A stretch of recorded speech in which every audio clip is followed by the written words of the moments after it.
Salam Indonesia, salam Nusantara. Puji nama Tuhan. Pada saat sore hari ini kita boleh kembali bertemu dalam anugerah Tuhan. Mucho gusto, bapak-bapak, ibu-ibu, saudara-saudari kekasih yang saya kasihi dalam nama Tuhan Yesus Kristus. Kiranya Tuhan memberkati kita semuanya. Puji nama Tuhan. Saat ini kita akan mendengarkan, sore ini kita akan mendengarkan firman Allah yang terdapat dalam 1 Petrus 1 ayat yang ke-7. Demikian bunyi firman Allah. Maksudku semuanya itu ialah untuk membuktikan kemurnian imanmu yang jauh lebih tinggi nilainya daripada emas yang panah, yang diuji kemurniannya dengan api, sehingga kamu memperoleh puji-pujian dan kemuliaan dan kehormatan pada hari Yesus Kristus menyatakan dirinya. Puji nama Tuhan. Saya pernah menjadi guru SMP, ya, mengajar di SMP, lalu mengajar di SMK, mengajar agama, mengajar bahasa Jepang dan bahasa Inggris. Dan ketika mau ujian, ya banyak cara anak-anak itu. Ya, ada yang nulis di pahanya, ada yang nulis dengan bahasa Jepang. Kalau orang tidak mengerti bahasa Jepang, tulisan bahasa Jepangnya tulisan hiragana, katakananya lagi. Jadi kalau orang tidak bisa baca, guru pengawas nggak ngerti apa-apa itu. Tetapi yang mau saya katakan di sini adalah orang berbagai cara untuk bisa memperoleh nilai yang baik, ya, dengan cara menyontek, dengan cara menipu dirinya sendiri. Sebenarnya seringkali saya katakan kalau Anda mencontek, sebenarnya Anda sedang membunuh Anda, membunuh kemampuan Anda, membunuh kecerdasan Anda, karena Anda tidak akan melatih diri Anda untuk menjadi seorang pemikir besar. Dan itu sebabnya saya sangat anti terhadap orang-orang yang mencontek itu. Nah, dalam firman Allah ini kita dikatakan bahwa kan ujian itu kan mau menaikkan kita kepada taraf berikutnya, kepada hal yang lebih tinggi, kepada yang jauh lebih tinggi. Nah, ada 3 hasil ujian iman. Ya, ada 3 hasil tema kita, hasil ujian iman. Ada 3 hasil dari ujian iman itu. Yang pertama adalah di bagian akhir dikatakan supaya kamu memperoleh, ya, sehingga kamu memperoleh puji-pujian. To found praise, ya, to found praise. Jadi memperoleh, mendapatkan, mendatangkan puji-pujian. Jadi ujian yang pertama itu kepada iman kita, ketika kita melewati masa-masa sulit kita maju atau mundur. Kalau kita maju berarti mendapatkan grade dari Tuhan. Kalau kita mundur berarti ada sesuatu, something wrong. Apakah terus kita bergairah atau tawar hati? Kalau kita terus bergairah melawan kesusahan itu, berarti iman kita itu hidup. Iman kita berarti mendapatkan nilai plus dari Tuhan. Atau ketika kita mengalami kesusahan atau ujian itu, apakah kita tetap setia atau berputus asa, tetap sabar atau tidak sabar? Dan ketika kita tetap setia dan tetap sabar, berarti iman kita itu nilainya plus. Dan Tuhan sangat senang dengan hal-hal seperti itu. Yakin dan percayalah, tidak ada seorang percaya yang tidak akan mengalami ujian imannya. Tetapi apabila Anda mundur, Anda kalah. Apabila Anda terus bergairah, tidak tawar hati, berarti Anda menang. Apabila Anda setia dan sabar dalam menghadapi situasi dan kondisi Anda, berarti Anda akan memperoleh puji-pujian dari Tuhan. Jadi tetaplah setia, tetaplah beriman kepada Kristus walaupun kita akan menghadapi ujian. Sama dengan si Ayub ketika dia mengalami ujian iman yang begitu luar biasa hebatnya, kehilangan anak-anaknya, kehilangan harta bendanya, dan kehilangan hampir seluruh teman-teman sahabatnya. Hanya dia seorang diri. Dia dan hanya 3 temannya yang mau bersahabat dengan dia. Itu pun dengan dakwaan-dakwaan yang sangat menyakitkan. Sampai dia berkata, penghibur sialan kamu semuanya. Karena orang yang dalam keadaan seperti itu mudah stres, mudah tawar hati. Tetapi Ayub tetap berupaya untuk maju, hampir-hampir saja, ya. Tetapi setelah hampir-hampir saja dia gagal, tapi setelah dia bisa melewati semuanya itu, apa yang terjadi? Tuhan memberikan kemenangan bagi dia, digantikan 2 kali lipat. Ya, hartanya, anaknya tidak 2 kali lipat, istrinya tidak 2 kali lipat.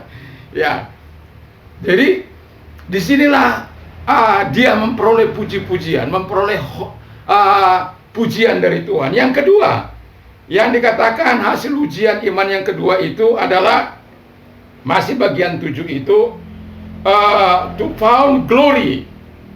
Jadi to found honor, kehormatan.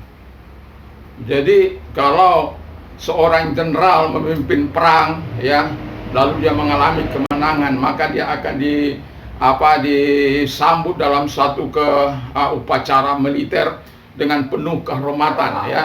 Dia akan di depan diberikan penghargaan dan lain sebagainya. Penghormatan yang sangat luar biasa dari negara atau dari kepala negara untuk seorang jenderal yang mampu menaklukkan musuh-musuhnya. Dan kalau kita ini kan perwira-perwiranya Kristus. Panglima perang kita itu Tuhan Yesus Kristus. Jadi ketika kita berperang melawan hawa nafsu daging, berperang melawan keinginan keangkuhan hidup, keinginan mata, 3 hal yang sangat luar biasa kan yang sering kita hadapi.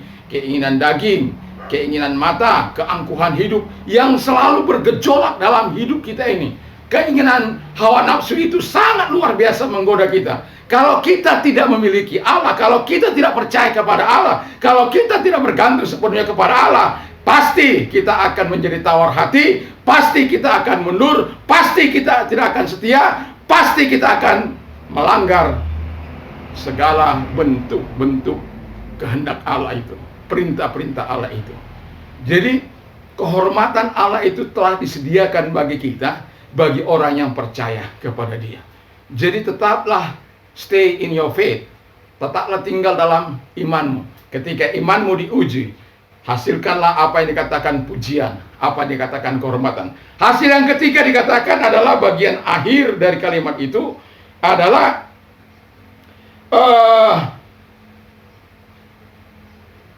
kemuliaan. Kemuliaan. Jadi kan tadi kebalik, jadi kemuliaan, jadi kehormatan, memperoleh kehormatan, memperoleh pujian, dan memperoleh kemuliaan. Tugas kita kan pernah saya katakan, whatever you do it for the glory of God. Apa saja yang kamu lakukan, lakukanlah bagi kemuliaan Allah. Lalu dia katakan, let your light so shine in the front of men, that the Father may be glorified in the Son, supaya Bapa boleh dimuliakan di dalam Anak. Jadi tugas kita adalah memberikan kemuliaan bagi Bapa. Ketika ujian iman kita dinyatakan, kita harus bisa memberikan kemuliaan bagi Allah. Saya ketika diancam untuk meninggalkan tempat saya ini, ya, nyawa taruhannya kalau Anda tidak meninggalkan tempat itu. Tapi saya berkata, ini masih wilayah Republik Indonesia, dari Sabang sampai Merauke, dari Miangas sampai Pulau Rote. Saya tidak takut dengan hal itu. Karena apa? Saya bukan melakukan kejahatan. Kesalahan saya itu hanya saya beribadah kepada Tuhan. Kesalahan saya itu hanya saya memberitakan Injil, itu saja. Tetapi saya tidak pernah mau memprovokasi orang. Dan orang-orang mencoba melakukan hal-hal mengancam. Kan kita seringkali diancam, dibully, diejek, diolok. Yang paling fatal itu dibunuh, ya. Dan itu bagian dari orang-orang percaya. Kalau Anda diizinkan dibunuh, kalau saya diizinkan pada waktu itu saya dibunuh, ya puji Tuhan, saya berarti menjadi benih bagi gereja Tuhan. Waktu kerusuhan pedang di daerah saya, dan itu saya katakan, nyawa saya itu bukan tergantung kepada dia. Tapi ada orang mengatakan tidak ada unsur nyawa di sini. Jadi ada orang, mungkin ada pemandunya di situ. Jadi kita kadang kala, dan pagi harinya pisau di perut saya, karena saya mau melihat tempat saya yang dijarah itu Habis sama sekali. Tidak ada sama sekali. Foto keluarga pun tidak ada. Tapi apakah saya harus bersungut-sungut? Tidak. Saya katakan, Tuhan, hidupku biar menjadi alat bagimu. Sama dengan Sadrak, Mesak, Abednego. Ketika diuji imannya, ketika semua orang sujud menyembah kepada patung buatan Raja Nebukadnezar. Semua sujud, tidak ada seorang pun yang tidak sujud. Tapi Sadrak, Mesak, Abednego, dia tahu yang harus disembah itu hanya Tuhan, Allah Israel, junjungannya. Tidak peduli harga apa yang akan dibayar, termasuk nyawanya. Dan Anda tahu apa hasilnya? Ketika Raja memberikan kesempatan bagi dia untuk menyangkali imannya, dia berkata, Sadrak, Mesak berkata, Tuanku Raja, ketahuilah sekalipun Allah yang kami sembah tidak mampu menolong kami. Ketahuilah Tuanku Raja, kami tidak akan menjemah patung buatanku Raja. Dan Raja sangat murka, dan dia berkata, aku yang memberikan kedudukan, nyawamu itu ada karena aku yang melindungi engkau, aku yang memberikan posisi yang baik. Begitukah caramu menjawab aku, begitukah hormatmu kepada aku? Dan saking murkanya dikatakan, panaskan dapur api 7 kali, masukkan mereka ke dalam. Dan apa yang terjadi? Setelah mereka dimasukkan ke dalam dapur api, Tuhan Yesus tetap memberkati mereka. Allah memberkati mereka sampai tidak ada teriakan, tidak ada orang masuk di dalam dapur api. Aduh, panas, ampun, kan begitu. Tapi ini tenang, mereka jalan-jalan. Dan Tuhan berikan kepada Raja Nebukadnezar anugerah untuk melihat bahwa ada 4 orang. Lalu yang kita masukkan kan 3 dia. Kok ada 4 saya lihat? Satu rupanya seperti anak dewa. Ya. Dan setelah itu disuruh matikan dapur api, lalu kemudian disuruh keluar. Orang-orang melihat semuanya. Dan apa yang terjadi? Mereka selamat oleh karena Tuhan. Mereka selamat oleh karena anugerah Tuhan. Dan akhirnya Raja mengatakan, barang siapa menghina Allahnya Sadrak, Mesak, Abednego, aku akan hancurkan, aku akan bunuh, rumahnya akan dibuat menjadi puing-puing. Wah, luar biasa. Itulah apa yang akhirnya Tuhan memberikan kemuliaan bagi kehormatan sekaligus pujian. Puji nama Tuhan. Jadi kalaupun iman kita diuji oleh Tuhan, oleh firman Allah dengan keadaan dan situasi, tetaplah tinggal di dalam iman itu, karena Anda akan mendapat pujian, kemuliaan, dan kehormatan dari Bapa di surga. Mari kita tunduk kepala dan kita berdoa. Kami bersyukur, berterima kasih kepada Tuhan bahwa Engkau adalah Allah yang baik, Allah yang luar biasa, Allah yang dahsyat, Allah yang perkasa. Dan kami bersyukur karena kami tahu bahwa hasil ketika kami mengalami ujian iman, kami akan didapati murni. Kami akan mendapatkan, memperoleh apa yang namanya pujian, kehormatan, kemuliaan oleh karena Tuhan. Terima kasih Tuhan, kami bersyukur punya Allah, kami bersyukur punya Yesus. Dan bagi Anda yang bagi bangsa dan negara diberkati, dan Tuhan menolong, Tuhan memberkati. Kami juga berdoa Tuhan, agar Engkau Allah yang baik itu menyatakan segala kebaikan-Mu dan kemuliaan-Mu dalam kehidupan ini. Dan kami juga berdoa bagi pemerintah kami dari tingkat pusat daerah diberkati, gereja-gereja Tuhan diberkati di dalam nama Tuhan Yesus Kristus. Dan bagi mereka yang sakit, yang Engkau mendengarkan, taruh tangan-Mu di tempat yang sakit. Ingat Yesus mengasihi engkau, kuasanya mampu menjamah engkau ketika engkau percaya. Dan yakin dan percayalah bahwa Tuhan mampu menolong engkau dan menyembuhkan engkau. Saat ini di dalam nama Tuhan Yesus Kristus, segala sakit penyakit aku perintahkan dari tubuhmu keluar. Baik itu stroke, baik itu kolesterol, pulih kembali dalam nama Yesus. Stroke pulih kembali, darah tinggi pulih kembali, jantung pulih kembali, gagal ginjal pulih kembali, buta melihat, tuli mendengar, bisu berkata-kata, lumpuh berjalan, lepra tahir, segala sakit penyakit disembuhkan kembali dalam nama Yesus. Bagi Anda yang mau menerima Yesus sebagai Tuhan dan Juru Selamat Anda, ingatlah Tuhan sangat mengasihi Anda. Ikuti doa saya. Tuhan Yesus, saya sudah mendengarkan firman-Mu. Aku percaya bahwa aku adalah orang berdosa. Aku mengakui aku orang berdosa. Aku butuh Tuhan. Ampuni dosa-dosaku. Basuh aku dengan darah-Mu Tuhan. Sehingga dengan demikian Tuhan Yesus, aku sudah mendengarkan firman-Mu. Aku menjadi warga negara-Mu Tuhan. Aku menjadi warga kerajaan surga.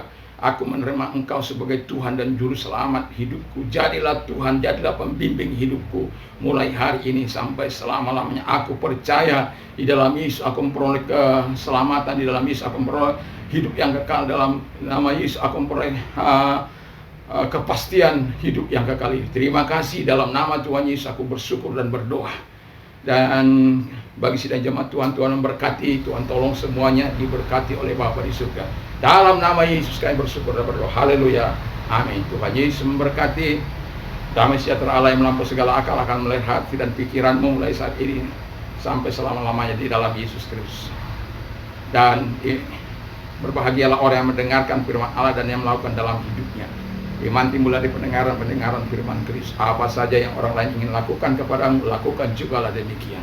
Dan damai sejahtera my God shall supply all your need according to his riches in glory by Christ Jesus. Now to our God and Father be glory forever and ever. Allah akan mencukupi segala kebutuhan menurut kekayaan dan kemuliaan dalam Kristus Yesus. Sekarang bagi Allah Bapa kemuliaan dari sekarang sampai selama-lamanya. Tuhan Yesus memberkati. I can do all things through him who give me strength. Shalom. Tetaplah bersama dengan Tuhan dan tetaplah berjalan bersama dengan Yesus Kristus. Tuhan Yesus memberkati kita semua. Haleluya. Amin.